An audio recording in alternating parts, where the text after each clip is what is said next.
আমি যেভাবে বাবুচিদের স্টাইলে চিকেন কোরমাটা বাসায় করি সেটা একটু আপনাদের সাথে শেয়ার আজকে দেখাবো রোস্টের মশলা দিয়ে বাসায় চিকেন কোরমাটা পারফেক্টলি ভাবে কিভাবে তার জন্য এখানে আমি 8টা লেগ পিস নিয়েছি আর একটা আস্ত লেবু নিয়েছি। লেবুটা খুব ভালো করে এরপরে চিকেনের মধ্যে আমি হচ্ছে লেবুর রসটা আর লবণ দিয়ে খুব ভালো করে এটা মিশিয়ে ম্যারিনেট করে রাখবো অন্তত 1 ঘন্টা। চিকেনগুলো ম্যারিনেট করে আমি একটা সাইডে 1 ঘন্টার জন্য রেখে দিলাম। এরপর নিয়েছি একটা মিশ্রণ বাটিতে আমি প্রথম দিয়ে দিলাম 1 টেবিল চামচ আদা আর রসুন, এরপর দিয়ে দিলাম 2 টেবিল চামচ টক দইটা আমি ফেটিয়ে নিয়েছি। এরপরে দিয়ে দিব 1 প্যাকেট লিমা রোস্টের মশলা পুরোটাই দিয়ে দিব। এরপরে স্বাদ মতো লবণ, 1 চা চামচ হচ্ছে মরিচের গুঁড়ো, 1 চা চামচ চিনি আর সামান্য একটু এরপরে দিয়ে দিব টমেটো সস। সসের বোতলে হচ্ছে সস তেমন একটা ছিল না, অল্প একটু ছিল। বোতলের ভিতরে আমি একটু পানি দিয়ে ঝাঁকিয়ে যতটুকু পেয়েছি ততটুকু। এরপরে 1 চা চামচ কাজু বাদাম বাটা। সব উপকরণ দেওয়ার পরে খুব ভালো করে মিশ্রণটা মিশিয়ে নিয়ে এক সাইড করে রেখে এখন আমি প্যানে দিয়ে দিলাম পর্যাপ্ত পরিমাণ তেল, সাথে দিয়ে দিলাম পেঁয়াজ কুচি।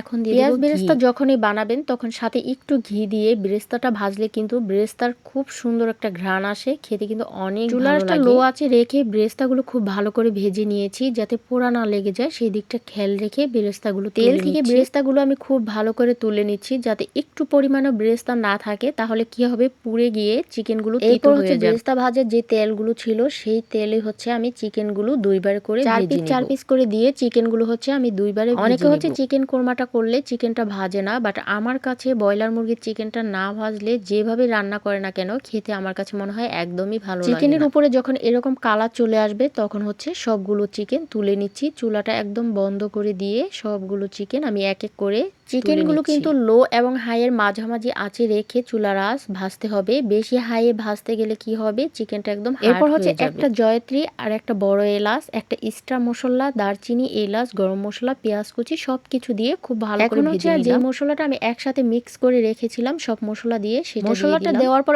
অনেক টাইম হচ্ছে এই মশলাটা কষিয়ে নিতে হবে। যতক্ষণ পর্যন্ত মশলার উপর থেকে তেল না বের হবে চপচপ করে ততক্ষণ পর্যন্ত মশলাটা কষিয়ে নিতে হবে। তেলটা উপরে চলে আসছে, এখন হচ্ছে চিকেনের পিসগুলো দিয়ে আমি আলতো হাতে নেড়ে চেড়ে সুন্দর করে আবার চিকেনগুলো কষিয়ে নিচ্ছি। এখন হচ্ছে দিয়ে দিব লিকুইড দুধ। আমি এখানে কোনো রকমের পানি অ্যাড করব না, শুধু দুধ দিয়ে রান্না করব। এই দুধগুলো আগে থেকে জাল করে ঠান্ডা করে নরমাল ফ্রিজে রেখে দিয়েছিলাম। এরপর হচ্ছে আস্ত কয়েকটা কাঁচামরিচ দিয়ে আমি ঢাকা দিয়ে কিছুক্ষণ রান্না করলাম। ঢাকনাটা খুলে নেড়ে চেড়ে দিচ্ছি। এইভাবে হচ্ছে নেড়ে চেড়ে দিয়ে একদম ঝোলটা মাখালো মাখালো করে চুলার আঁচটা হচ্ছে হাই ও লো এর মাঝামাঝি রেখে এইভাবে রান্না করতে হবে। আর বারবার আলতো হাতে একটু নেড়ে চেড়ে দিয়ে ঝোলটা যখন এই পর্যায়ে চারো পাশ দিয়ে যখন তেলটা উপরে উঠে যাবে এই পর্যায়ে দিয়ে দিলাম ঘি দিয়ে আবার ঘিটা খুব ভালো করে নেড়ে চেড়ে আমি আলতো হাতে নেড়ে চেড়ে ঘিটা খুব ভালো করে চিকেনের সাথে আমি মিশিয়ে দিলাম। এরপরে দেখেন তেলটা একদম উপরে উঠে আসছে। এরপর আমি নামিয়ে নেওয়ার পরে উপর দিয়ে দিলাম কিছুটা বেরেস্তা। আমি একটু আপনাদেরকে বেড়ে দেখাচ্ছি কালারটা কিরকম। কালারটা দেখে মনে হচ্ছে না এখানে হলুদ ব্যবহার করেছি, বাট না, হালিমা যে রোস্টের মশলাটা আছে এটা দেওয়ার পরে কালারটা কিরকম যেন হলুদ। তো আপনারা কি কেউ কখনো রোস্টের হালিমা মশলা দিয়ে এরকম চিকেন কোরমা করে খেয়েছেন?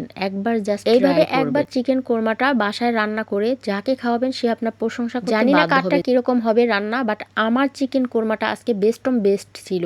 এত মজা হয়েছে যেটা আর কি বলে বোঝানো কোনোভাবে সম্ভব না। আপনারা দেখে হয়তো অনেকে বুঝতে পারবেন যে অনেক লোভনীয় দেখাচ্ছে আর খেতে কিন্তু ভীষণ মজা। তো রান্নাটা আপনাদের কাছে কিরকম লাগছে অবশ্যই কমেন্টে জানাবেন। কোনো কিছু ভুল ত্রুটি হয়ে থাকলে সেটাও জানাবেন। আজকের মতো এই পর্যন্ত, সবাই ভালো থাকুন। আল্লাহ হাফেজ।